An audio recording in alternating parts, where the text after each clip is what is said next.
Hi all, it's V, and welcome to our trip to the Isle of Bute. It starts by catching the ferry at Wemyss Bay, and what a gorgeous place to catch a ferry. Toilets inside the station are handy, and look at this. How beautiful is this rail station? And it's connected to the ferry port. Designed in 1903, it's considered one of Scotland's finest railway buildings. The ferry journey takes just 35 minutes, and you can see Bute the entire time as you head toward it. You pull in to Rothesay. The ferry timetable and tickets are available online through the Caledonian MacBrayne website. You can take a car, but we didn't. That's why when we get off the ferry, you'll see we did the hop-on hop-off that went all around the island.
The Isle of Bute open-top bus tour is a fantastic way to explore the island without having to drive. In about an hour and a half, you get to see some breathtaking views, gorgeous beaches, both sandy and rocky beaches, tons of animals, cows, sheep, alpacas, yes, alpacas, and learn so much history about the island. Both of us genuinely enjoyed this open-top bus, and I recommend it highly if you make it to the Isle of Bute.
Rothesay. Oh, look. Well, today there seems to be one. There's one. I just saw a head popping up there at the back. That's Chester that's out in the field having his lunch. The other 5 must be.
Mount Stuart House on the east coast of the island is a country house built in the Gothic Revival style and is the ancestral home of the Marquess of Bute.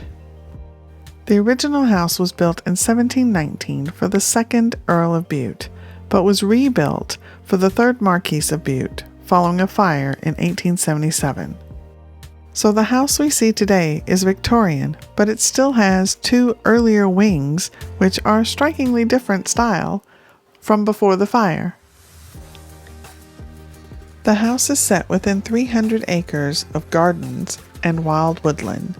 There is a rock garden, kitchen garden, wee garden, Calvary Pond, and a private beach. Inside, there were technological marvels like an early telephone system and a Victorian passenger lift, or elevator.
Thank you so much for watching. We hope you enjoyed our trip around the Isle of Bute. Please hit that subscribe button. It really helps us out. Thanks so much.